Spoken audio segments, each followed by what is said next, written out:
नमस्कार शेतकरी बंधूंनो. तर हे डाळिंब सघन लागवड तुम्ही बघताय मित्रांनो. तर मेमध्ये याची आपण लागवड केलेली होती 1 मेला. तर उन्हाळ्यामध्ये लागवड करण्याचा जो काय बेनिफिट आहे ना मित्रांनो, तो मी तुम्हाला आज सांगतोय. तर हे बघा, उन्हाळ्यामध्ये लागवड केल्यामुळं आपोआपच त्याला पाणी हे कमी मिळालं गेलं आणि जास्त हार्डिंग टेम्परेचरमुळं ह्या झाडाला जास्त मस्ती नाही आली. जरी खाली डोस मी दिला असेल तरी पण झाडाला मस्ती आली नाही आणि झाडाचा पेरा हा लहान लहान पडत गेला आणि कडक सुरुवातीच्या काळामध्ये हे झाड कडक होत गेलं. आणि त्यामुळे मित्रांनो मध्ये अंतरही तेवढंच आहे. हाकनाक फुट्या वॉटर शॉट वाढायची मला गरज पडली नाही आणि मध्ये आधी फिरून थोड्या मध्या कुणकुट्या वगैरे काढण्याचं काम नखानं नाखलण्याचं काम हे मी करत गेलो. आणि पहिल्या 2 महिन्यामध्ये आता तुम्हाला लक्षात येत असेल की हा बेनिफिट अतिशय महत्त्वपूर्ण आहे की झाड हे कडक तयार झालेलं आहे मित्रांनो.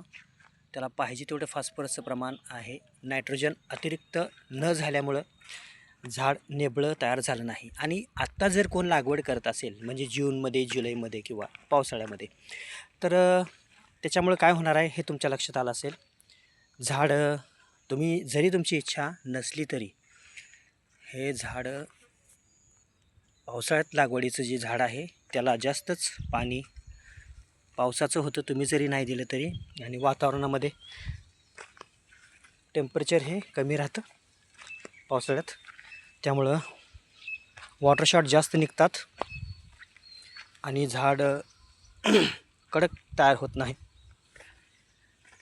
सुरुवातीच्या 2-3 महिन्यामध्ये झाड नेबळं तयार होतं. वॉटर शॉट आणि पेरा जे पानातलं जे मधलं जे अंतर आहे ना, ह्या 2 पानातलं जे अंतर आहे ना मित्रांनो, तर ते इथं तुम्हाला कमी दिसतंय. हे कडक आहे शेंड्यालासुद्धा असून. ओके, आता ह्या नवीन फुट्यासुद्धा आहेत ना, हे आपण कमी पेऱ्यातच आहेत, लक्षात घ्या. झाड पळत नाही बिलकुल. तर पावसाळ्यामध्ये लागवड केल्यामुळं झाड हे पळणार. दोन्ही पाण्याच्या मधला जो पार्ट आहे पेरा ज्याला म्हणतात, तो मोठा होत जाणार.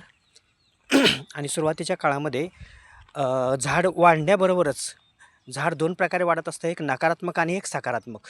सकारात्मक झाड वाढणं म्हणजे प्रोडक्टिव्ह ग्रोथकडं झाड वाढणं, आणि नकारात्मक वाढणं म्हणजे तुम्ही जे छाटणीत नंतर बाहेर जो मटेरियल फेकून देता 60-70%, तर त्याला नकारात्मक वाढणं म्हणतात. तर तसं वाढून एक 3 महिन्यानंतरच तुम्हाला फुल त्या झाडाची छाटणी करावं लागेल आणि त्याला नंतर मोकळं करावं लागेल.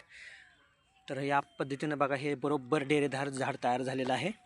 तर मला आज या व्हिडिओमध्ये सांगायचा उद्देश हाच होता की तुम्ही कमी पाणी असतानाच्या वातावरणात जर लागण केली तर सुरुवातीचे 3 महिने तुम्हाला असे मिळतात की तुमची इच्छा असूनही तर ते झाड अतिरिक्त वाढत नाही आणि कडक तयार होतं. तर ही गोष्ट लक्षात आली असेल. आणखी काही व्हिडिओमध्ये तुम्हाला नंतर मी डिटेल्समध्ये सांगेन की झाडाला प्रोडक्टिव्ह ग्रोथकडं नेण्यासाठी सुरुवातीपासून काय करावं लागतं. धन्यवाद. सबस्क्राईब चॅनल केला नसेल तर नक्कीच करा. पुढच्या व्हिडिओसाठी तयार राहा.